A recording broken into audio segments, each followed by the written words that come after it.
Bonjour à tous, Pierre Boutin. Aujourd'hui, j'ai l'immense honneur de recevoir un grand champion et également un ami. Je veux parler de Charles Bardou, ici Berlin. Comment allez-vous, Charles? Très bien, Pierre, merci de votre invitation et puis de me recevoir. Écoutez, le plaisir est pour moi, et puis c'est surtout moi qui dois vous remercier d'avoir accepté de nous faire l'honneur de répondre à cette interview, en sachant que on essaye de mettre en valeur non seulement les qualités du sportif, mais également de mieux connaître l'être humain et l'homme. Et je sais que, en ce qui vous concerne, on a d'énormes bonnes choses à dire. Oh.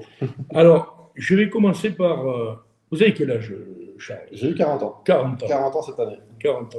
Un an de plus que moi, quoi. C'est ça, quelque chose près. Charles, parce que souvent je fais des interviews et puis je m'aperçois à la fin que je n'ai pas suffisamment parlé du palmarès. Bon, ceux qui connaissent le tir savent que vous êtes le numéro un du tir au parcours de chasse, mais il y a certaines personnes ici qui nous écoutent et qui sont plutôt des faussards, je ne sais pas comment on dit, des fossoyeurs. Vous avez sûrement le palmarès le plus exceptionnel des tireurs au plateau. Si on vous êtes l'équivalent aujourd'hui de ce qu'a été Michel Carriga, et vous avez encore de belles années devant vous. Qu'est-ce qu'on peut retirer de votre palmarès tout de suite là? Écoutez, c'est gentil ce que tu me dis, Pierre, mais après, il y a beaucoup d'autres Français qui ont un palmarès également important. Je ne suis pas le seul à représenter la France à haut niveau, et c'est ce qui nous permet de tirer les tireurs français vers le haut, parce que plus on est nombreux, entre guillemets, à se tirer la bourre en compétition nationale, plus le niveau progresse, et c'est grâce à toute l'équipe de plus ou moins jeunes que nous sommes à l'heure actuelle sur le terrain à pratiquer des compétitions tous les week-ends qui nous permettent d'avoir un niveau que l'on a maintenant où nous sommes une dizaine de tireurs français à vraiment avoir un excellent niveau européen et même, je dirais, mondial. Bien sûr. Donc c'est un tout.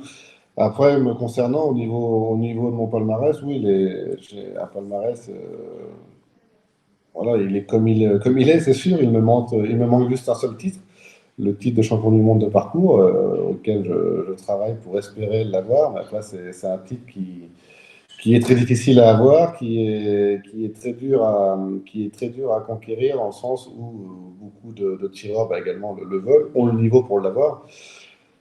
C'est un titre qui se mérite certainement, qui demande beaucoup de travail, beaucoup d'implication, et j'espère l'obtenir un jour. Ça dépend que de moi, quoi.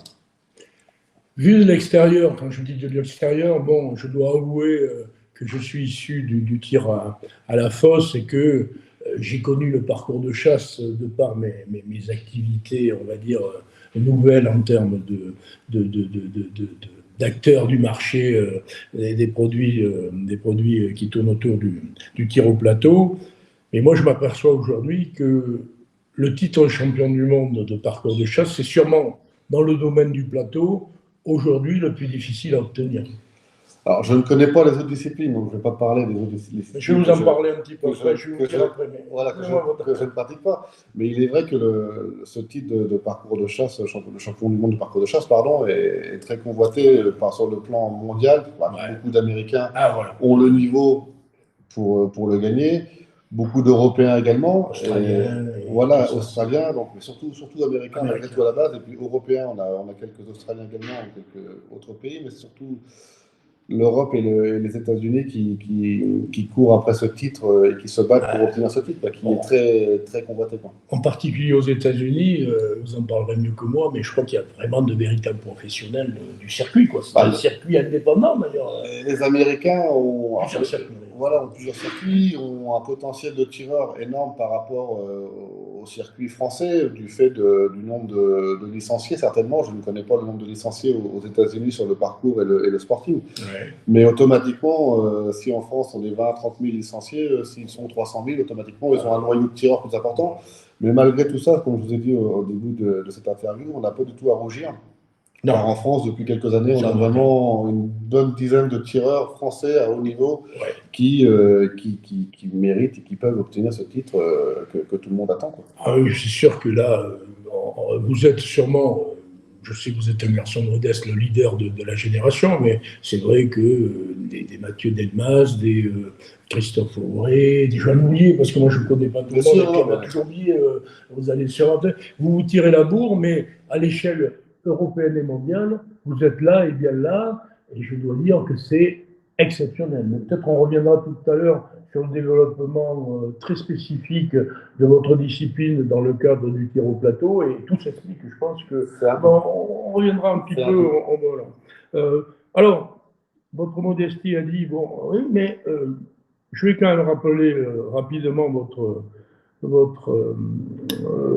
palmarès. 2017, champion du monde de compact, 195-200, champion de France de parcours. 2018, champion d'Europe de parcours, champion de France compact, champion de France parcours. 2019, champion du monde de compact sportif, parce qu'on parle de champion du monde de parcours, mais vous avez été plusieurs fois champion du monde, champion d'Europe de trucs, champion de France de parcours, vice-champion d'Europe de compact. 2020, bon, il y a eu une saison un petit peu malheureusement escamotée, mais quand même champion d'Europe de parcours. 2021, champion de France scratch, médaille de bronze au championnat du monde de parcours. Là, on se rapproche du Graal quand même. On n'est pas, parce que ce niveau-là, premier, deuxième, troisième, ça se joue sur des petites activités. Voilà, donc on va dire qu'on n'y est pas loin. Hein. Vice-champion d'Europe de compact, médaille de bronze au championnat du monde de compact. Et cette année, première très grosse compétition internationale, deuxième au championnat d'Europe de parcours à signes, derrière Mathieu Delmas, qui a fait une belle compétition également, et qui fait partie, comme vous disiez, de l'émergence de ces grands champions de parcours de chasse. Voilà. Alors, il faut quand même qu'on remonte à l'origine. Vous avez commencé à quel âge ? Alors, le tir sur plateau, à 12 ans, à tirer des plateaux entre 9 et 12 ans, on va dire, au niveau du tir sur le plateau. Après, comme tout le monde, j'ai commencé le tir sur cible à la 4-5. Donc là, j'ai commencé à partir de 4-5 ans. Donc ça a été une évolution. Je suis né avec entre guillemets, avec un fusil entre les mains, ou une carabine à fond entre les mains, parce que mon père faisait et fait toujours du ball-trap. Mon frère aîné, David, qui est également excellent tireur, fait du ball-trap. Donc j'ai suivi toute cette synergie familiale.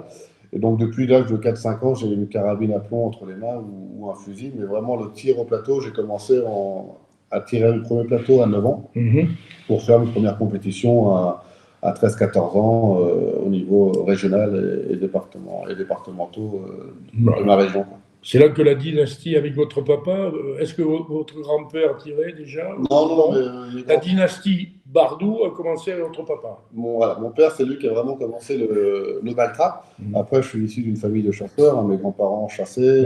Donc, automatiquement, dans la famille, l'arme à feu, ça a toujours été quelque chose que l'on partageait ensemble les week-ends, soit sur le terrain sportif, le ball-trap, ou soit sur le loisir avec la chasse. D'accord. Le papa, le frère David, qui est un passionné, le papa a fait passer la passion au frangin, au même titre que Cachard, là, David au même titre Cachard. Je crois qu'il ne faut pas oublier la maman, parce que nous, on a des relations avec votre maman, on va dire, qui tient le stand les Bruyères de Tours. Les Bruyères de Tours, voilà. Et elle semble être passionnée également. Maman, c'est vrai malheureusement, on ne parle pas souvent suffisamment des femmes, mais qui sont derrière un soutien mental et moral, car elle a accepté le choix de vie, entre guillemets, de mon père, de sa passion du ball-trap, auquel elle a toujours répondu présent, et elle nous a toujours aidé à nous accompagner, à nous encourager, à nous supporter. C'est pas toujours facile de faire des compétitions et de ne pas forcément les gagner et d'avoir la grimace le week-end. Donc elle a accepté tout ça, et c'est vrai que maman fait partie intégrante des résultats que l'on a eu avec David ces 10-15 dernières années. Nous, on a des relations avec le stand de tir des Bruyères, parce que votre maman a la gentillesse de nous faire confiance pour les gilets de tir. Je peux vous dire que ces tireurs, elle les bichonne. C'est vrai que mesures, les machins, tout. Les- Elle est formidable. Les Franchement, Bruyères de Tours, c'est un club associatif amical. Hein, amical c'est pas- qui est constitué donc uniquement de bénévoles. Ouais. Mon père est le président depuis de nombreuses années. Maman a toujours été également impliquée au sein du bureau. Mhm. Et ils ont une équipe de bénévoles extrêmement importante et généreuse pour ce club qui perdure depuis des années. Et c'est vrai que ce stand, il y a une vie, il y a une joie Ouais, une joie c'est ça. de transmettre aux autres leurs loisirs, leur passion. Et j'espère que ça va durer le plus longtemps possible. Et puis je les remercie tous parce que c'est grâce à eux si j'en suis rendu Bien là, sûr. parce que c'est la base, c'est la souche. De la dynastie, De la dynastie, et voilà. puis de papa, de fils, vous êtes passé papa, Oui. et puis on m'a dit qu'il y avait un fiston qui s'appelait Hugo, Oui. qui commence à faire de la poudre avec les plateaux. Alors, Hugo, Hugo, il est voilà, bien Hugo. formé. Hugo, c'est mon fils aîné qui vient d'avoir 13 ans, Mhm. qui fait ses premières compétitions depuis l'année dernière. Mhm. Il est passionné de chasse et de balle trap, donc j'ai cette chance-là de partager ça avec lui. Ah, ça, J'espère que mes deux petits derniers, Valentine et Benjamin, qui ont 6 ans et 5 ans, donc on n'en est pas rendu là, mais j'espère ils vont également partager ce loisir avec moi s'ils le souhaitent. Après, Bien je sûr, pense au faut perçu, forcer. bien évidemment. Mais Benjamin a tiré ses premières cartouches pas plus tard qu'hier sur le stand justement de Bruyères. Déjà Ouais, comme oui, j'ai fait sur oui. une boîte de cartouches vides, où il a tiré dedans, bien évidemment, un peu à la hanche, je l'ai fortement aidé, mais il a fait ses premiers coups de fusil pas plus tard qu'hier. C'est beau, Voilà. c'est beau. Et au fur et à mesure que je fais des interviews, je m'aperçois que le tir, c'est avant tout aussi une histoire de dynastie, de transmission, de passion, que ça soit tous les gens que j'ai été amené à interviewer, à un moment donné, la famille est quelque chose d'essentiel. Bah, c'est exactement, il faut transmettre notre savoir. Ouais. Et après, je pense que c'est très important de forcer personne, de forcer aucun jeune. C'est sûr.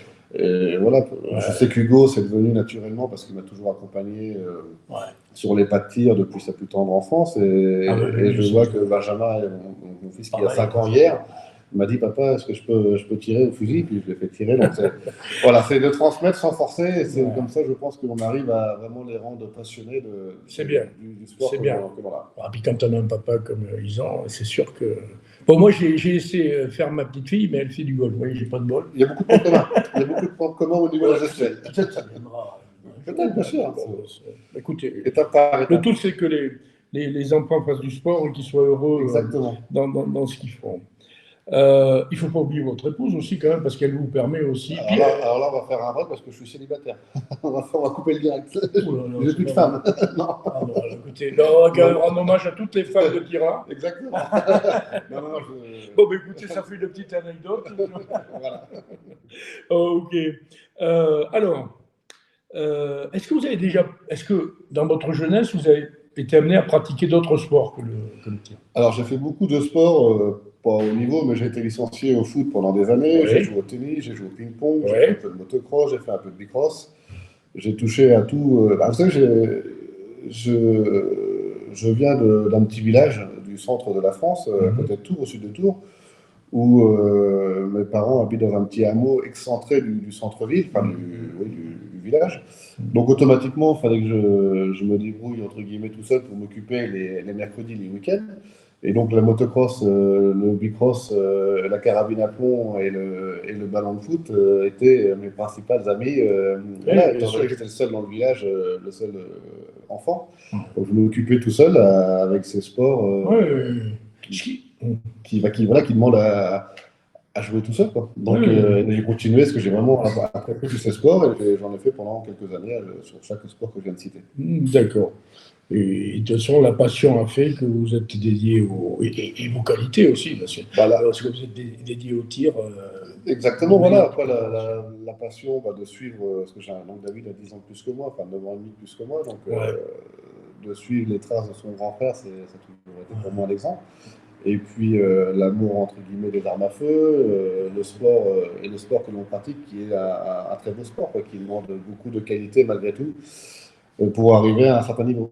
Même si c'est pas un sport entre guillemets où ça demande un physique extraordinaire comme un match de rugby, mais ça demande beaucoup de qualité au niveau de la vue, au niveau de la gestuelle, au niveau des réflexes. Et il faut que vos muscles vous amènent là où votre technique et votre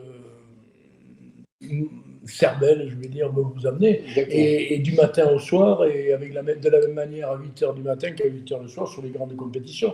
Je ne conçois pas, et autrement ça serait anormal, que le tir soit en dehors de tous les autres sports qui nécessitent une préparation mentale, mais également une préparation technique, mais obligatoirement aussi une préparation physique. Bien sûr, un minimum, bien sûr. Bon, quand on vous voit, on n'a pas envie de se prendre notre main dans la figure, pas plus que votre frère d'ailleurs, parce que quand on vous voit arriver sur les pas de tir, bon, vous êtes des physiques. Pour les physiques, mais où je veux en venir, c'est que ce n'est pas non plus un match de rugby où on est d'accord. Minutes, mais ça demande un minimum de physique, ça c'est sûr, qu'au niveau de la préparation, voilà, quand beaucoup de gens me demandent qu'est-ce que tu fais physiquement pour avoir une compétition, je vais être franc, je ne fais pas forcément grand-chose physiquement, mais il faut s'en sortir un minimum. Voilà, mais le reste de l'année, vous vous entraînez, parce que vous vous entretenez, parce que, encore une fois, ce n'est pas un sport physique comme on l'entend, c'est-à-dire, on ne va pas dire qu'après une journée de tir, on a perdu 3 kilos d'eau, alors que quand il fait chaud,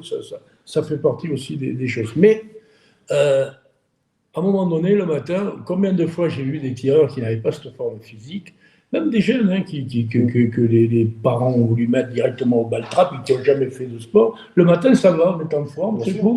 Poule, il est là, pam, pom, pom, pom, ok. Mais le soir, il est parti là, on veut y aller, et puis on n'y est plus. Parce qu'au tir, ça ne laisse vraiment, surtout dans les disciplines de haut niveau, comme par exemple, d'un côté la fosse olympique et le parcours de chasse, on ne peut pas se tromper. Non, on n'a pas le droit à l'erreur. On n'a pas le droit à l'erreur. C'est surtout une fatigue mentale qui joue sur le physique, d'où l'importance d'avoir un minimum quand même de physique, parce que c'est très compliqué, comme vous venez de l'évoquer, de tenir toute une journée ou tout un week-end de compétition avec la pression qui automatiquement joue sur le physique. Bien sûr. Alors, moi, vu de l'extérieur, encore une fois, quand je ne dis pas de l'extérieur, mais en tant qu'observateur du monde du tir et en particulier du parcours de chasse, je suis arrivé dans ce monde-là où je ne connaissais pas vraiment les gens. Autant je connaissais la fosse, mais pas la... Il y a quelque chose qui m'a sauté aux yeux immédiatement, c'est l'importance de l'organisation que vous managez aujourd'hui, qui est toute l'organisation des shooting clubs, et à travers un monsieur que je n'ai jamais eu l'occasion de discuter avec lui ou comme ça, mais je sais ce que le tir français, je dis bien, je pèse mes mots, lui doit, monsieur Tranchant. On a vraiment l'impression que sous votre activité, enfin je cherche le mot et je ne vais pas le trouver, mais il y a eu un développement de cette discipline exceptionnel. Parce qu'aujourd'hui, il faut le dire, la discipline la plus en vue et la plus dynamique, c'est le parcours de chasse et les disciplines associées. Voilà. Non, mais il est vrai que Benjamin Tranchant, depuis qu'il a... En fait, Benjamin Tranchant, c'est un passionné de chasse à la base. De chasse et de ball-trap, que j'ai rencontré il y a quelques années sur les pas de tir. Et le fait qu'il ait souhaité investir à créer donc, des shootings dans le ball-trap, investir dans le ball-trap, a donné une dynamique nationale sur le fait qu'on a essayé de... Enfin, comment dire, le ball-trap, quand je l'ai commencé dans les années 95-2000, c'était pas forcément, c'était comme mon avis, attention, et je ne critique pas ce qui a été fait auparavant, je ne critique pas ce qui a été fait des autres, mais le ball-trap, j'ai trouvé que c'était pas forcément, un centre de tir n'était pas géré comme une entreprise. Bien sûr. Et que ça manquait de convivialité autour de ce sport, et ça manquait d'accueil, ça manquait un peu de réceptif, ça manquait ce que les tireurs méritaient, c'est-à-dire un minimum de réceptif avec un minimum d'organisation. Je le répète, je ne critique pas ce qui a été fait auparavant. Mais on a essayé de créer donc, les shootings, et le premier que l'on a créé, c'est le Paris Shooting Club en 2011. Avec, comme si c'était un golf. C'est pour ça que tout à l'heure, quand on parlait de petite fille, du golf, comme si c'était un golf au niveau aussi bien du réceptif qu'au niveau de la pratique de ce sport, sans forcément faire dans l'extrême au niveau luxe, voilà, mais un minimum de confort. De respect pour Voilà, les gens qui viennent passer un bon moment dans la Ah, bonne journée. aussi bien pour les pratiquants, donc les tireurs, mais que pour les accompagnants. Parce que c'est très important également de penser aux personnes qui ne pratiquent pas ce sport et qui passent toute une journée sur un centre de tir. Et donc, on a beaucoup travaillé dans ce sens-là au tout début de la création de nos shootings. Et bien évidemment, on continue. Et ce qui est bien, c'est que ça a été suivi par l'ensemble des stands professionnels et associatifs sur le plan national. Et oui, je pense que ça a permis de rehausser et d'élever le niveau des stands de tir au niveau du parcours et du contact sur le plan national, où tout le monde a pris la vague. A pris la vague et a continué dans ce sens-là. Et je pense que si on a le noyau de tireurs que l'on a en France, comme on a pu l'évoquer au tout début, c'est grâce à la qualité des stands de tir sur le plan national que l'on a. Je ne parle pas que du shooting, je parle sur le plan national, de tous les centres de tir, aussi bien professionnels qu'associatifs. C'est grâce à ce niveau qui a été rehaussé, qui a permis aux tireurs de s'entraîner et de travailler plus professionnellement parlant, et d'avoir atteindre un niveau que, je pense, au niveau du parcours et du contact, n'a jamais été atteint. Avoir un niveau de tireur aussi important, il n'y a jamais eu autant de tireurs sur le plan national qui peuvent être champions du monde de parcours. On est 5-6 à pouvoir le devenir. Voilà, donc c'est grâce, je pense, à toute cette synergie sur le plan national qui a été suivi, comme vous venez de l'évoquer, par la création des shootings. Oui, parce que les shootings ont été un élément novateur, c'est-à-dire, bon, il y a un truc que j'ai remarqué la première fois que je suis arrivé à Sologne, au Sologne Shooting Club, il y a quelque chose. Il y a une vie, il y a une sensation à la fois de classe. Voilà, il faut parler de la classe. Il y a une sensation de niveau, de qualité au niveau du tir, des installations. Le site est merveilleux. On sent que, un petit peu comme quand on arrive à la fosse, à l'Onato, vous voyez ce que je veux dire? On se dit, ah oui, là, il y a quelque chose qui se passe. Et j'ai l'impression que, vous avez cité d'autres stands, qui ne sont pas effectivement que les shooting clubs, mais les autres ont pris la vague parce qu'il y a eu cet effet d'entraînement, de trucs. Et j'ai un peu peur que s'il n'y avait pas eu ça, on serait peut-être pas, parce que vous êtes un garçon modeste et puis que je l'apprécie beaucoup et tout, mais moi, j'ai moins besoin d'être modeste quand il s'agit d'autres personnes. Je trouve quand même que ce qu'a réalisé, allez, je vais dire le groupe Tranchant, et encore une fois, s'il nous écoute, M. Tranchant, je m'excuse, je ne vous connais pas, je n'ai jamais eu l'occasion de vous dire bonjour, même, parce que je vous ai jamais rencontré, mais je vois les choses de manière peut-être un peu merveilleuse, mais bravo. Non, c'est sûr. Et il ne s'est pas trompé, parce qu'il a choisi quand même le manager qu'il fallait, parce que tout ça, c'est bien. Ça, s'il n'y a pas les... Non, mais moi, je sais. Alors, s'il n'y a pas les gars, et il n'y a pas le gars pour faire fonctionner, pour faire prendre la mayonnaise, croyez-moi que les belles idées, c'est bien, mais il faut quand même les gens pour les faire. Non, mais c'est surtout un tout. C'est bien évidemment la base du projet, c'est Benjamin. C'est moi derrière par la création, et c'est aussi tous les partenaires que l'on a, dont vous faites partie, qui ont suivi, parce que on ne peut pas réussir seul. Et je pense que oui, si les shootings sont devenus ce qu'ils sont maintenant, c'est grâce à une équipe aussi bien sur le terrain que sur les partenaires qui nous suivent depuis des années, et puis grâce également aux tireurs qui licenciés ou non licenciés, qui viennent pratiquer ce loisir et ce sport régulièrement, et qui nous permettent de vivre, entre guillemets, de notre sport, et qui permettent d'investir et de continuer à créer des nouveautés. Bien sûr, bien sûr. C'est un tout. Moi, ce qui me surprend aussi, c'est l'accueil. C'est-à-dire que j'appelle Sologne quand je veux vous joindre, parce que vous êtes souvent en train de faire des cours, des machins. Je tombe sur une dame c'est quelqu'un de charmant. On appelle le Paris Shooting, je ne me rappelle plus son nom, la dame que souvent, madame. C'était Véronique, oui. Enfin, bon, bref. Il y a toujours ce côté, ça n'a l'air de rien. Vous savez, c'est comme quand on va manger au restaurant, si on a un serveur qui nous fait la gueule, c'est pas pareil. C'est la base du commerce. La convivialité. C'est la base du commerce. Les gens viennent dépenser de l'argent avec le sourire. Donc si nous, derrière le bar, le réceptif n'est pas aussi bien, même mieux que les clients, il faut qu'on change de métier. On est là pour recevoir les clients comme il se doit, avec le sourire, Bien sûr. l'aimabilité, et puis les rendre, entre guillemets, les rendre comme s'ils étaient chez eux, quoi. Vous savez que ça fait pas longtemps qu'on parle, mais vous avez parlé de deux choses différentes et qui me semblent essentielles, l'une comme l'autre.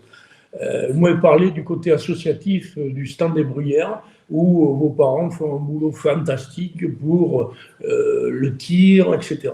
Et puis d'un autre côté, cette approche professionnelle que vous avez, vous, au niveau du shooting. Je pense qu'on a besoin des deux. Il faut les deux, c'est impératif, il faut les deux. C'est important. Il faut le club associatif où je pense que Et beaucoup puis de après, joueurs commencent par là. et après, si on veut. Bien sûr, parce que le côté professionnel, comme le shooting ou d'autres sports en France, peuvent faire peur. Dans le sens où un chasseur ou un jeune tireur qui débute notre sport peut avoir peur de dire bah, en arrivant là-bas, je vais être ridicule par rapport aux professionnels. Oui. Donc ils vont s'orienter sur un club associatif, qui n'est pas du tout déméritant. Bien sûr. Mais ils vont plus s'orienter sur un club peut-être associatif en se disant peut-être que là, je vais être moins ridicule, c'est peut-être plus petit, plus peu. Et après s'orienter sur des clubs professionnels. Mais c'est vrai que les clubs associatifs, c'est très important. C'est la base de notre sport. Bien sûr. Et c'est vrai que là, c'est un peu, si vous voulez, c'est un petit peu plus, je veux dire, le schéma est plus simplifié, quoi. Mais c'est vrai que il faut démystifier aussi le champion, parce que le gamin qui commence, ou la personne un peu plus âgée qui commence, quand on lui parle de Charles Bardou, il voit l'icône, quoi. Vous voyez ce que je veux dire? Quand on n'y peut rien, c'est comme ça. C'est comme le gars qui aujourd'hui, enfin aujourd'hui, le pauvre, il est pas le pauvre, il est pas pauvre, mais il est âgé, mais le gars qui parlait de Carrega il y a quelques années, parlait à Carrega, et alors que c'était un garçon qui était tout à fait abordable et tout ce qui s'ensuit.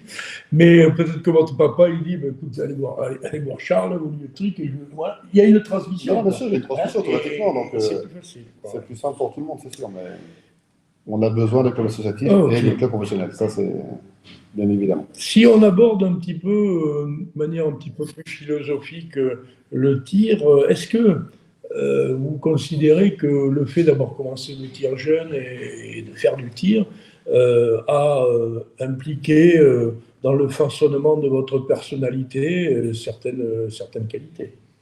Automatiquement, le sport, au niveau, n'importe quel niveau que l'on pratique, peut que aider dans la vie de tous les jours. Donc automatiquement, les échecs que j'ai pu avoir dans mon sport, comme les victoires, m'aident pour la vie de tous les jours. Et de toute façon, la vie, c'est un sport. Hein. Pour moi, la vie, c'est pas un combat, mais c'est un sport. C'est une compétition dans le sens où rien n'est acquis, rien n'est gagné, rien n'est... Donc tout se mérite. Et je pense que le fait de pratiquer le sport, n'importe quel sport que ce soit, hein, c'est très important pour la vie de tous les jours, car on peut s'aider des deux. Le parcours professionnel que l'on peut avoir peut aider pour le sport, comme le parcours sportif que l'on peut avoir peut aider pour la vie professionnelle ou personnelle. Et je pense que oui, ça m'a apporté beaucoup de choses sur la vie, sur mon côté, ma vie personnelle. À savoir rebondir, à savoir prendre des décisions, à savoir avancer, quoi, parce que faut avancer.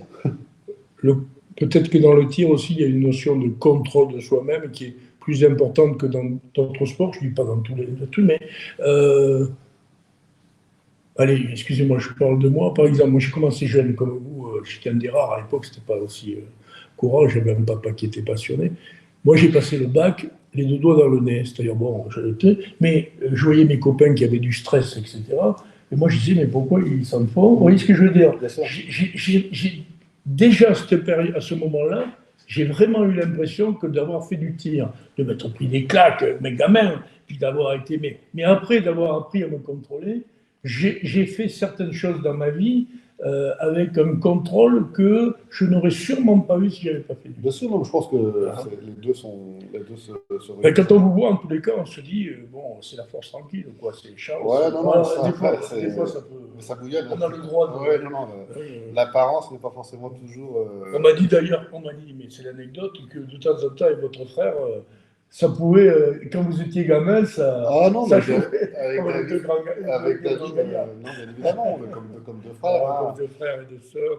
Quand on n'est pas d'accord, on se le dit. Non, mais enfin, on voit que vous êtes des... Non, mais on est très soudés, donc c'est le plus important. Mais c'est vrai qu'on a deux caractères totalement différents malgré tout. Mais on se dit les choses et puis ça, on avance bien comme ça. Est-ce que vous avez l'impression qu'il y a eu une évolution de l'image par rapport, bon, ben, vous avez 40 ans, vous êtes tout jeune, mais vous avez commencé très tôt. Vous avez l'impression qu'il y a une évolution de l'image du tireur, du tir et des tireurs au plateau dans notre société au quotidien, enfin, dans notre société. Alors, si on part sur le nombre de licenciés, oui, on a de plus en plus de licenciés au sein de notre fédération. Après, l'image que l'on a par les personnes qui ne connaissent pas ce sport, je pense que ça demande à être travaillé plus en profondeur. Je pense on n'est pas assez reconnu et connu. Ça demande à être plus médiatisé, car beaucoup de gens, malheureusement, font l'amalgame arme à feu, danger. Oui, j'ai noté là. Voilà, arme à feu, danger, arme à feu, donc attentat terroriste, arme à feu, chasse. Alors qu'on ne tire pas sur des oiseaux. Alors, je suis chasseur, attention, mais on tire sur des plateaux et pas sur des oiseaux. Et les gens font l'amalgame de tout, et je pense que c'est très important que l'on se fasse encore plus connaître que ce qui est fait. C'est pas toujours évident, mais on a des chaînes payantes qui sont spécialisées dans la chasse, sur lesquelles on peut également, je pense, être mis en avant.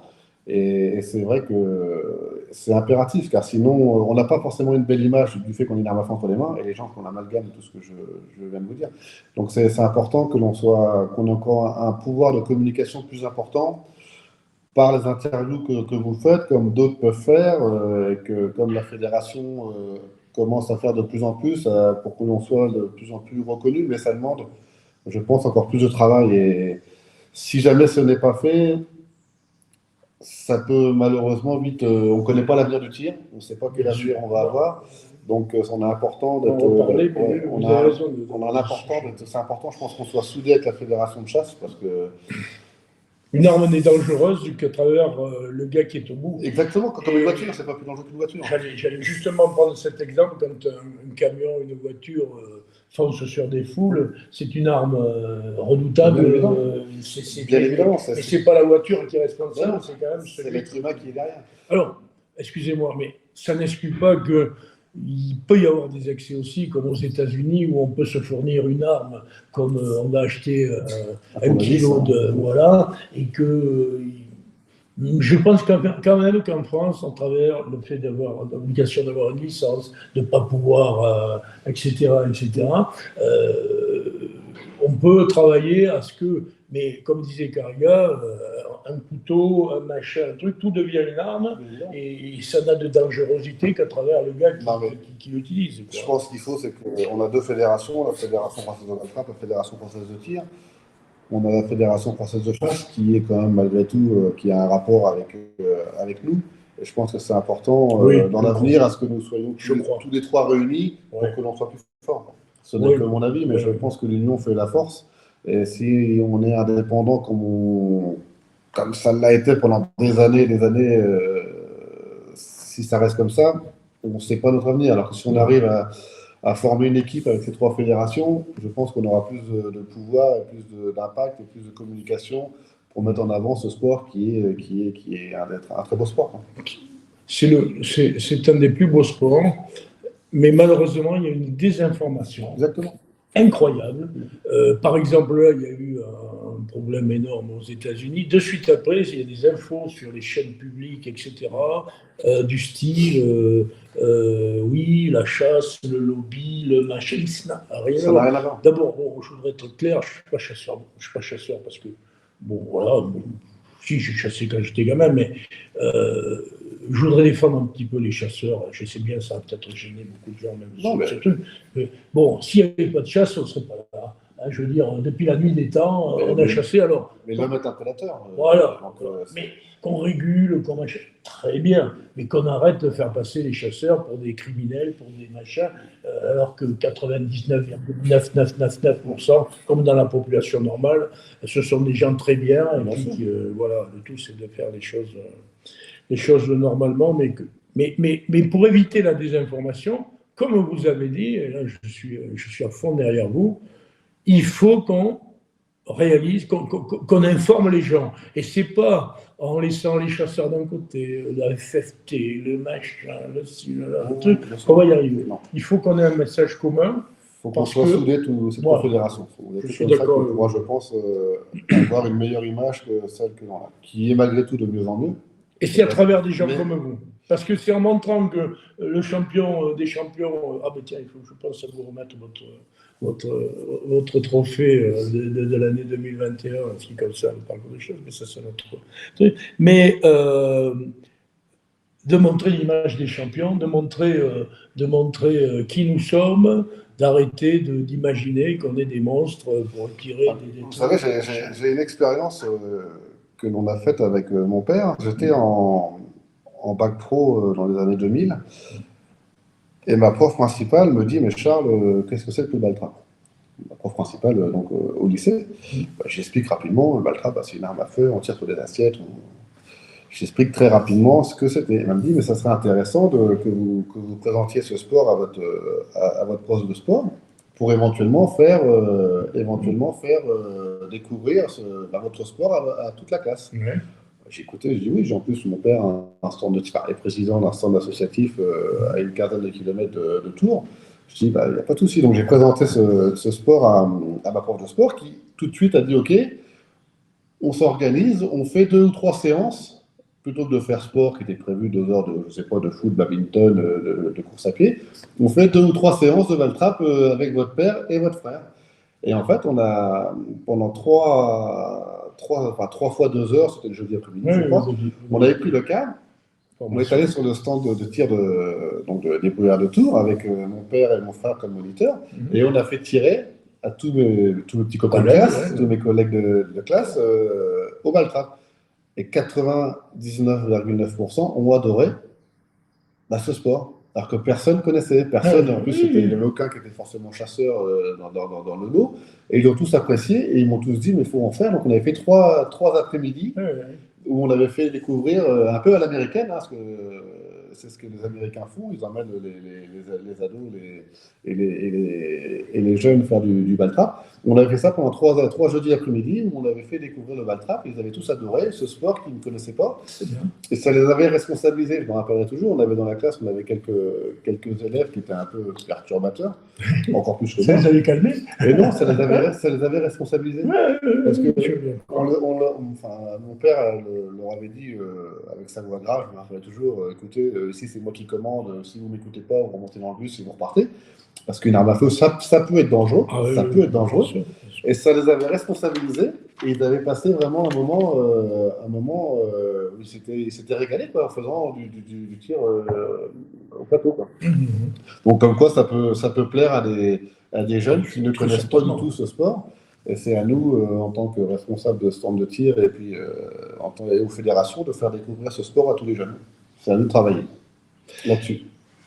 Charles, comme tout jeune tireur qui débutait à l'époque où vous avez débuté, vous aviez des exemples, des sources de motivation, on va dire des idoles du tir qui vous ont fait rêver un petit peu? J'avais déjà le premier, c'était mon frère, comme je dis, on a 10 ans d'écart, donc automatiquement David qui tire à très haut niveau me faisait progresser, puis c'était mon objectif de tirer aussi bien que lui. Et après, oui, on avait sur le plan international, il y avait Georges Digouid qui était déjà présent, qui est déjà toujours présent. Un icône. Et qui restera toujours un icône du tir et qui sera vraiment, je pense, l'homme qui ne sera jamais égalé dans n'importe quel sport, parce que 27 fois champion du monde ou 28 fois, je sais plus, c'est extraordinaire. Donc il y avait Georges Digouid. Et sur le plan national, il y avait également, il faut dire ce qu'il y a, Jean-Paul qui est mort de froid, qui était à très haut niveau, qui était dans les années 2000, 95-2000, le Français au-dessus de l'eau, et qui était en toute sportivité l'homme à battre. Donc, bien évidemment, ça a été une motivation de faire aussi bien que lui, voire même plus que lui. Donc, d'accord. C'est un tout. Il y avait mon frère, Georges Digouid, qui est la référence toujours, et Jean-Paul à l'époque, qui d'ailleurs a toujours le niveau, mais qui était toujours au-dessus du lot. Pendant 4-5 ans, il a surclassé toutes les compétitions sur le plan national en France. Ok. Des anecdotes positives, négatives, des choses un petit peu qui vous restent gravées dans la mémoire, là, comme Ah ça? bah, en 20 ans, 25 ans de compétition, automatiquement, il y en a plein. Il y a des bonnes, des mauvaises. Après, celle qui me vient toujours, la première, quand on me pose cette question, celle qui me revient toujours la première en tête, la première image, premier souvenir, c'est le premier championnat de France que j'ai fait au Rabot, je ne sais plus quel c'était, 94, 95, Mhm. où j'étais cadet. Et j'ai fait mon premier barrage contre Christophe Aubray. Donc on Mhm. était tous les deux cadets, on avait 14, 15 ans tous les deux, et on a fait le premier barrage tous les deux ensemble. Thierry Labour, On se tirait la déjà. bourre et on est restés très, très amis, même si on se tire la bourre sur les pas de tir, en dehors des pas de tir, on s'entend très bien, et ça depuis qu'on a 15 ans. Donc c'est un de mes meilleurs souvenirs au niveau entre guillemets barrage. C'est pas forcément un barrage championnat du monde que tu peux gagner ou que Non, tu peux non, non, perdre, non, c'est mais sûr. c'est d'ailleurs que j'avais perdu contre Christophe ce barrage d'ailleurs. Et ça reste pour moi un bon souvenir parce que le temps de rendu, on en est rendu tous les deux. En ayant commencé ensemble, et que maintenant sa fille tire au ball-trap, que mon Comment fils toi Hugo aussi, tire également au ball-trap, euh, bah, on voit que la relève est là et c'est un bon souvenir au niveau du tir. Après, j'ai des bons souvenirs de compétition où j'ai gagné le championnat du monde avec mon frère en équipe de France. On a gagné en équipe de club plusieurs fois le championnat de France. Donc, c'est une multitude oui, oui, de de bons souvenirs, bonnes quoi. souvenirs. Après, de mauvais souvenirs, il n'y en a pas forcément. Pas forcément, on a toujours des défaites, mais une défaite, C'est pas c'est forcément. pas un mauvais souvenir. Voilà, on apprend en On a perdant. toujours gagné. On apprend en perdant. Bien Hein. sûr. Donc, non, non, il n'y a pas Bien de, sûr. j'ai pas de négatif, de points négatifs au niveau des compétitions à me rappeler. Il y a de plus en plus de vétérans dans notre sport, et encore une fois, je dois rendre hommage au parcours de chasse où il y a quand même encore pas mal de juniors et de jeunes qui arrivent par rapport aux autres disciplines où, franchement, ouais, ça, on voit plus de vétérans que de jeunes qui arrivent. Euh, vous, votre idée pour attirer les jeunes au ball trap aujourd'hui, c'est Bah, quoi? mon idée, c'est ce que je dis depuis quelques années. Le nerf de la guerre, c'est les finances. Le ball-trap, c'est un sport qui est onéreux, qui coûte de l'argent. C'est pas comme au tennis où tu as une raquette de tennis et puis tu peux jouer pendant des heures. Là, le ball-trap, dès que tu tires un coup de fusil, c'est 50 centimes, 1 euro, entre le plateau et la cartouche. Donc les jeunes, je pense que pour les aider, c'est son côté financier. C'est ce que j'ai dit au président de la fédération avec lequel je me suis entretenu la semaine dernière, ou il y a 15 jours, au championnat d'Europe. Les jeunes, payer la licence, le fusil, Je suis les d'accord. cartouches, les plateaux, les engagements, les frais de déplacement, c'est très onéreux. S'il n'y a pas le papa derrière ou le grand-père pour aider, le jeune ne peut pas. Mm. Donc déjà, la base, c'est d'aider les jeunes en faisant, je sais pas, en faisant, c'est ce que je fais dans les shootings depuis des années, offrir l'inscription. Bien sûr. On offre l'inscription déjà. Quand je vois un championnat d'Europe où malheureusement, il y a à Signes, on est 21 juniors, et qu'il y a 150 ou 200 vétérans, super vétérans, ça me fait peur, c'est pas logique. Et que je fais un concours comme le week-end dernier où il y a 500 cartouches à gagner, il n'y a pas grand-chose à gagner entre guillemets, mais bon, il y a 500 cartouches et quelques plateaux. On est 14 juniors parce que l'engagement est offert. Faut le faire. Tout simplement. Ça, j'ai tenu ce discours avec monsieur le président. J'espère qu'il va nous écouter, qu'il va m'écouter, parce que les jeunes, c'est le premier frein, c'est les moyens. Donc, si un jeune, l'engagement est offert, déjà, il va faire le premier pas. Le papa va dire, bah, vu que c'est gratuit pour mon fils, je vais l'emmener. Et vu que j'y vais, bah, je vais tirer. Donc, on récupère 2 tireurs, dont le jeune. Donc, ça, je pense que c'est la souche, la règle numéro 1, déjà, de pouvoir faire un prix encore plus important, si c'est même presque gratuit, faire 1 euro symbolique pour un championnat de ligue, les championnats de France. Ça peut que aider les jeunes, ça va que pouvoir les inciter à venir. Je pense que ça, c'est le point à améliorer.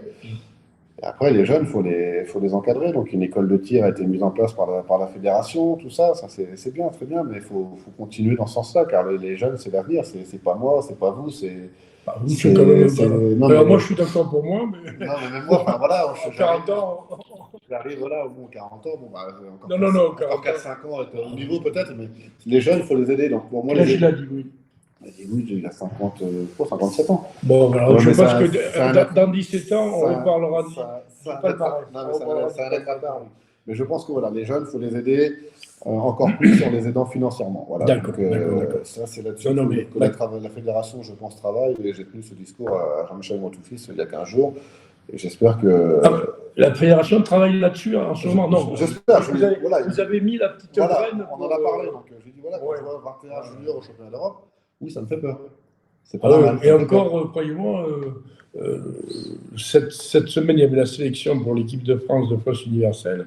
Je ne sais pas, j'ai regardé 5-6 juniors. Ce qui m'inquiète le plus, c'est que le premier junior devait être 45e ou un truc comme ça, et ça, c'est pas normal. Non, ce que je veux dire, parce que, je veux dire, je ne vais pas faire le vieux con et l'ancien combattant, mais à notre époque, on tirait des championnats de France, des sélections à 45-50 juniors, et parmi les 50, il y en avait toujours 3 qui étaient dans les 10 premiers cages. Parce que c'est quand même... voilà. Alors bon, j'espère que ce que vous avez mis, la petite graine que vous avez mis, elle n'est pas rentrée dans une oreille pour sortir par l'autre, parce que c'est essentiel. Je pense que c'est la base, c'est les finances. Après, on a suffisamment de bons tireurs qui peuvent aider les jeunes, enseigner derrière, à faire le travail dans les clubs associatifs et professionnels. Je crois, et mais des passionnés. La base, ce sont les moyens. Le pouvoir d'achat, on parle suffisamment de la télé en ce moment. Je vais noter pour vous en parler. Le ball-trap, c'est un sport qui est très onéreux. Donc, si on n'est pas là pour aider les jeunes. Et je regardais, parce qu'on n'est pas obligé non plus de réinventer tout à tout moment. Je regardais, c'est marrant ce qu'on vient de dire, parce que je regardais ce matin des compétitions en Espagne, en Italie, etc., où vous avez un tarif pour les seniors, vous avez un tarif, et les juniors, ils payent uniquement les plateaux. Voilà, les plateaux, même les dames, on leur fait, on attire. Voilà. Alors là, je vais dire un truc terrible, mais chaque fois qu'on veut s'intéresser aux jeunes, etc., on passe pour des, comment dire, je parle pour nous, des gens bassement intéressés. Mais intéressés par quoi? En vérité, des jeunes. D'ailleurs, la preuve, c'est que quand ils arrivent adultes, ils n'ont qu'une seule hâte, c'est de passer à des sociétés plus importantes que nous, etc. Et ça peut se comprendre. Mais ce que je veux dire par là, que tout le monde tire dans le même sens, fédération, acteurs, on va dire, commerciaux ou fabricants du monde, et on va y arriver. Effectivement, il faut attirer les jeunes. Je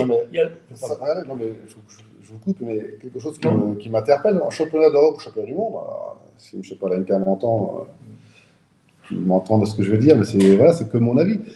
Il y a une catégorie master qui a été créée, donc plus de 75 ans.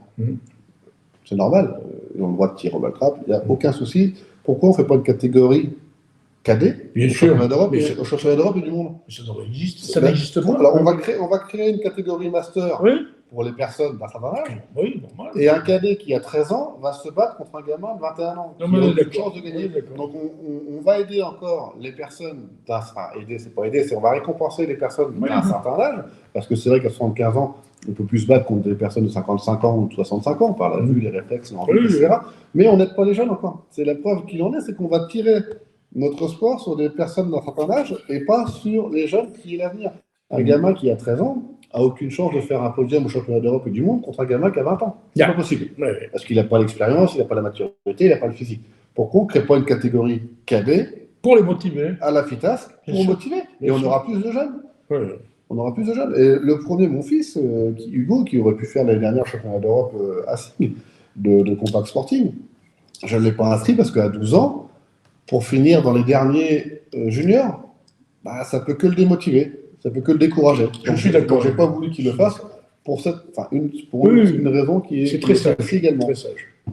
Il aurait 12 ans, il tire contre des gamins de 16 ans, il a plus sa place. Il peut, il ne va pas gagner, mais il peut, Là, il a refini dernier ou avant-dernier. Donc, c'est démotivant, même si c'est très bien, même si on lui explique que de tirer contre des jeunes de 20 ans, c'est pas ton niveau, Hugo, de pouvoir gagner. Mais finir dernier, ça va que le décourager. C'est là où je vous disais, on ne doit pas tout réinventer. Je veux dire, c'est comme ce que vous êtes en train de dire à juste titre.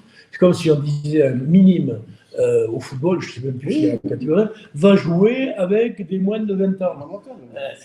Il se prendrait des coups aux chevilles et puis il changerait de discipline. Exactement. Et donc là, c'est de faire tirer un jeune de 12 ans qui va finir dernier, avant-dernier en junior, ça va que le démotiver et le décourager.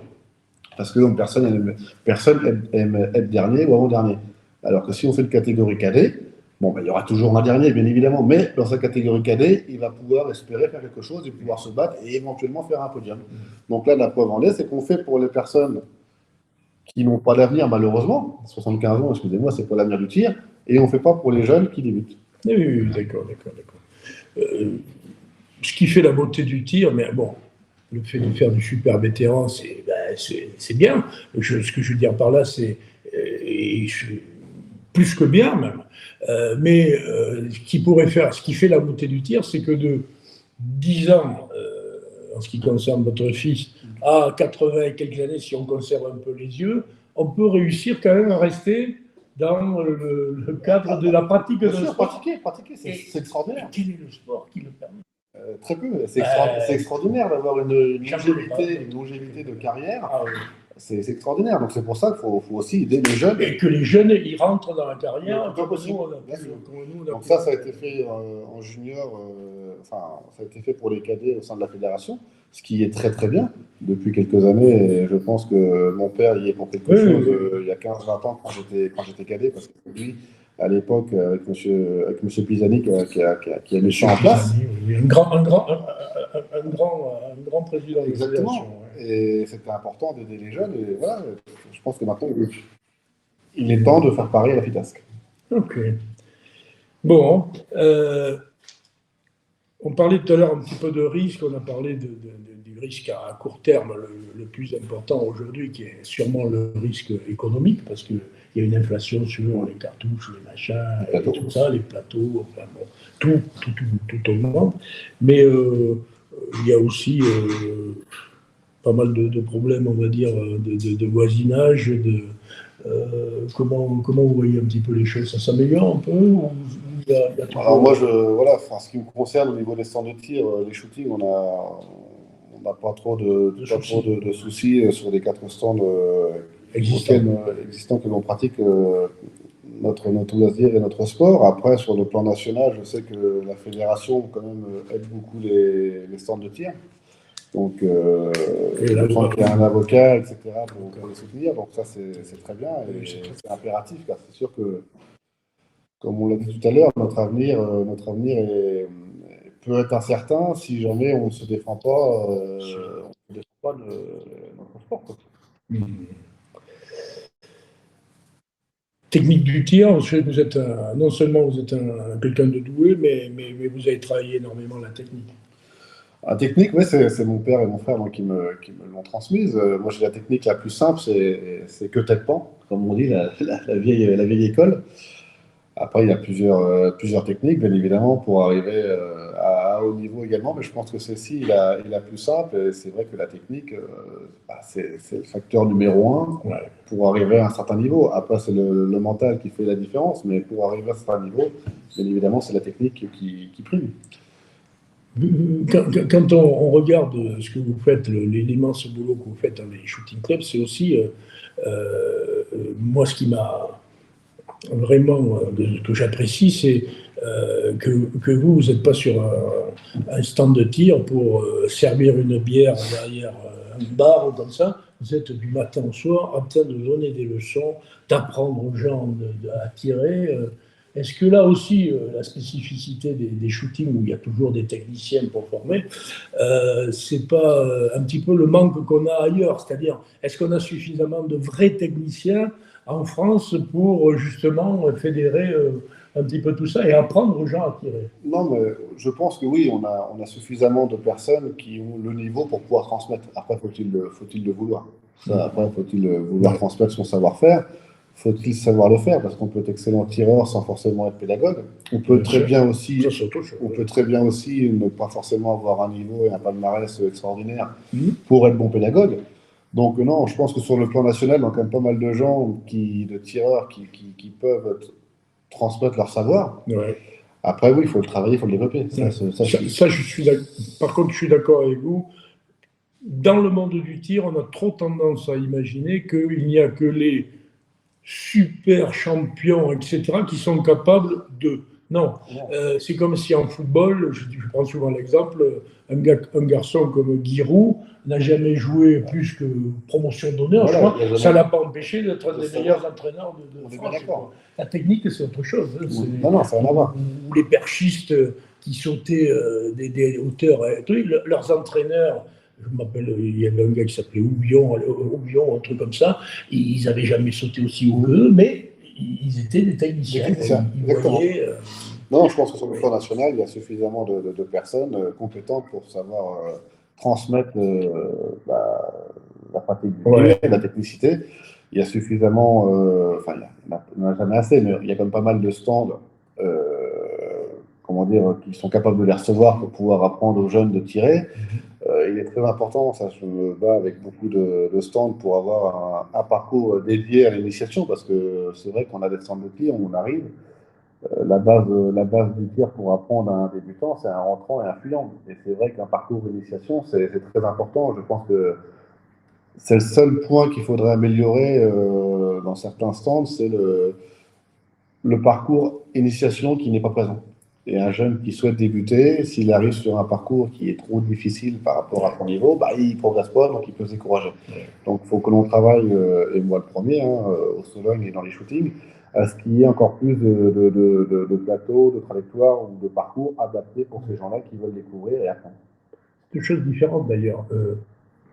Formateur, apprendre à des gamins qui arrivent et qui connaissent vraiment rien, qui n'ont jamais attiré, et puis le coaching du haut niveau qui est sûrement, évidemment les techniques se rapprochent, mais enfin c'est deux métiers différents. Totalement différents, c'est encore plus exigeant pour le haut niveau, bien évidemment. Bien sûr. C'est plus facile de faire progresser un jeune qui débute que de faire progresser un tireur qui a déjà un niveau moyen plus. Bien sûr. C'est encore plus compliqué de faire progresser, bien évidemment. Georges Gigouz, c'est flatteur. Vous voyez, comme quoi, quand j'ai votre palmarès devant les yeux, j'arrive à me tromper. Je vais tout pardonner. Non, mais c'est parce que j'avais une idée, vous allez voir où je vais revenir. Charles Bardou, c'est bien lui.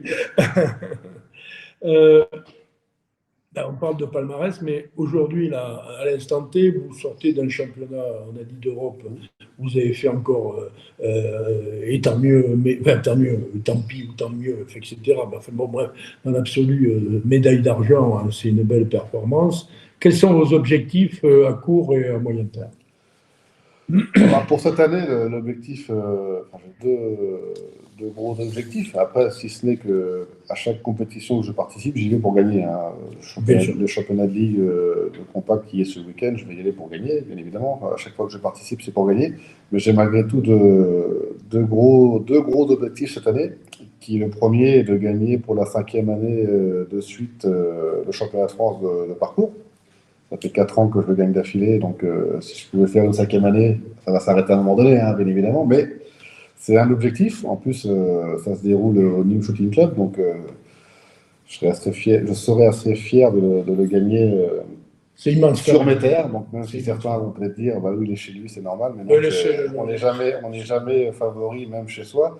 C'est peut-être même encore plus compliqué. Peut-être, oui. Mais ça fait, donc c'est un but de gagner ce championnat de France pour la 5e année consécutive, et puis bien évidemment ce titre de champion du monde de parcours auquel je cours après depuis des années.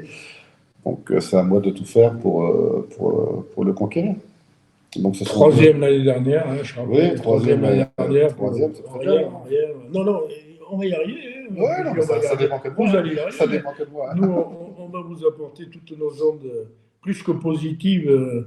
Et comme le dicton, je sais bien que c'est un dicton qui gêne beaucoup de nos détracteurs, mais you will never shoot alone, tu ne tireras plus jamais seul.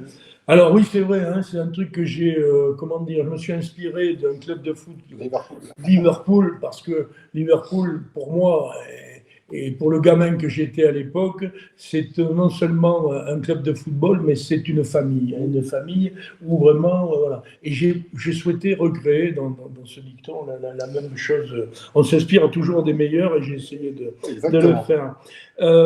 Donc on va vous envoyer des ondes positives, malheureusement. C'est gentil. On espère bien évidemment que nos lunettes next-gen avec lesquelles vous, et d'autres avant vous aviez tiré avec les premium, ne vous dérangent pas trop pour Elle m'apporte du confort. Voilà, mais vous savez, on parlait des gens qui parlaient beaucoup du style ah oui, mais bon, apparemment ça vous handicape pas trop. Non, bien au contraire, bien au contraire.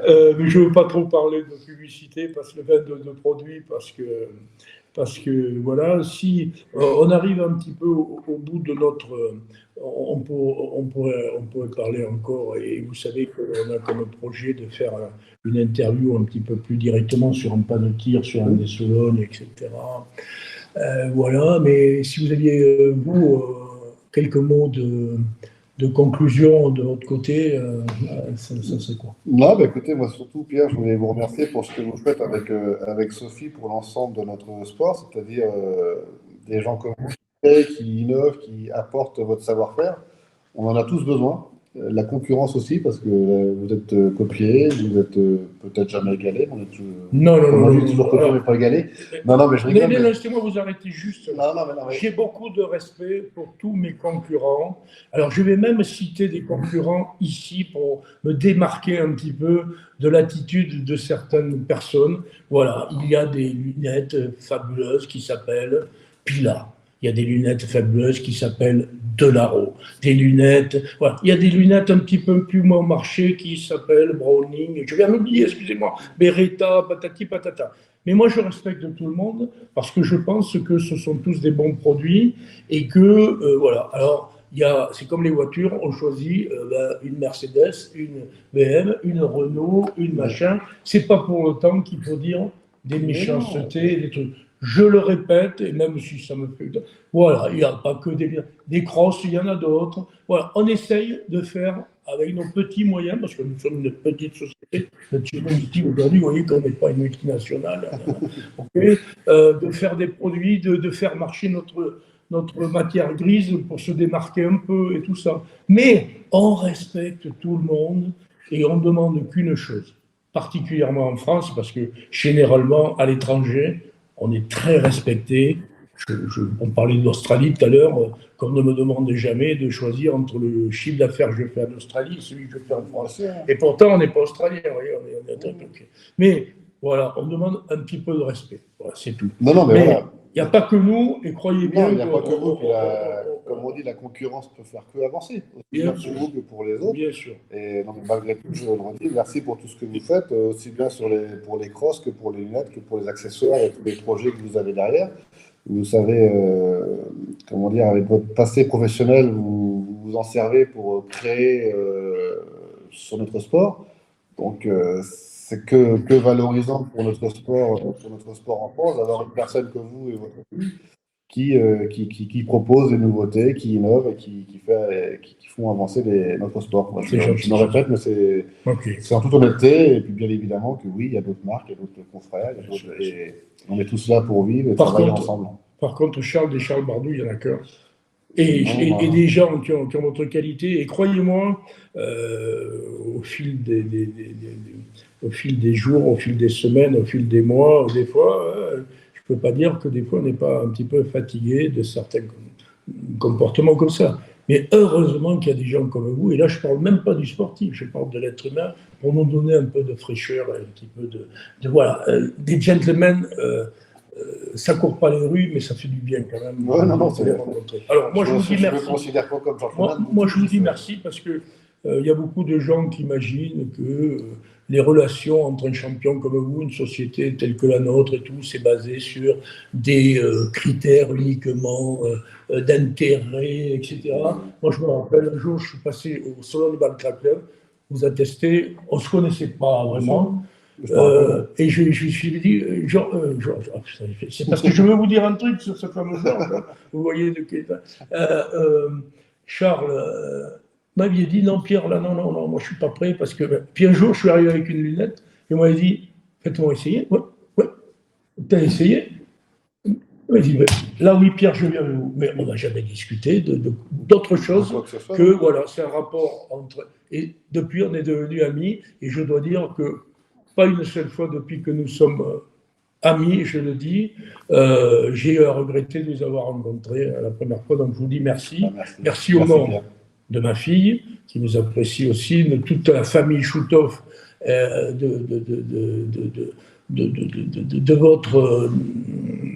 relations qu'on a su instaurer. Voilà. Alors je vais quand même vous dire pourquoi je vous appelle Georges. Mon rêve, moi, j'ai un rêve, voilà, aussi. J'avais le rêve de vous j'avais le premier rêve que j'avais, je le dis, c'était d'interviewer Carrière. Parce que c'était la légende. La légende, le gars qui m'a donné envie de tirer. Et puis, j'ai eu la chance d'être en équipe de France, d'avoir des titres de champion par équipe, champion du monde, champion du monde. Avec lui, bon, voilà. J'avais un autre rêve, c'est de vous interviewer à vous, parce que je pense sincèrement, et sans vous flatter, que vous avez aujourd'hui un palmarès exceptionnel, et puis l'ami que vous êtes, je voulais. Et puis, bon, je me débrouille pas trop mal en anglais. Si jamais vous pouvez intercéder un jour pour que je puisse savoir l'icône également du tir mondial, il s'appelle Georges Digweed, que je ne connais pas, je me parlais, je sais que. Okay. Ça me ferait plaisir aussi, on ne sait jamais, j'irai à l'école, j'améliorerai mon anglais, mais ça me ferait plaisir. Si vous le rencontrez et que vous le dites, dites-lui que vous connaissez un type pas trop antipathique et qui aimerait. Je ne vous promets rien, Pierre, mais monsieur. Je ne vous promets rien, voilà. Je fais part de votre souhait. C'est vrai que ça fait partie des. C'est la légende. C'est la légende de personne n'égalera. Ne serait-ce que de pouvoir discuter, même avec des petites imperfections en anglais, ça me ferait plaisir. Écoutez, alors, là, il ne faut pas que j'oublie, parce que je l'ai encadré, ça fait un petit moment qu'on doit se voir, mais il y a eu et Sophie, elle a déjà compris, elle est à côté, là. Je vais vous remettre le prix de champion des champions dans les disciplines parcours de chasse et disciplines associées, pour l'immensité de votre palmarès, et en particulier le palmarès 2021, où vous êtes vraiment notre champion des champions. Alors, je vais relire quand même le palmarès 2021 pour qu'on n'imagine pas que je fais uniquement du copinage avec vous, parce que ça, c'est un truc. Palmarès 2021 de Charles Bardou, champion de France scratch parcours, 196 pour la 4e fois d'affilée. Okay. Médaille de bronze au championnat du monde de parcours, vice-champion d'Europe de compact, et médaille de bronze au championnat du monde de compact. Si un tireur a mérité ce plateau que je vais vous remettre, ou que Sophie va vous remettre, elle va venir derrière, parce qu'elle est toute fine, elle va y arriver. Voilà. Et puis, merci Sophie, merci Pierre. Alors, c'est vrai qu'il y a le Covid et tout ça, mais je pense que Sophie pourrait vous faire la bise quand même. Voilà. Et puis, encore une fois, merci Charles de votre fidélité en amitié, fidélité professionnelle. Bravo pour tout ce que vous faites, non seulement en tant que sportif, mais en tant que manager du groupe des shooting clubs. Un grand merci, transmettez un grand merci à M. Tranchant également. Et j'espère que dans le futur, on pourra continuer à évoluer ensemble dans les conditions qui sont les nôtres aujourd'hui. Voilà. Merci, Pierre. Merci beaucoup. Merci beaucoup. Merci.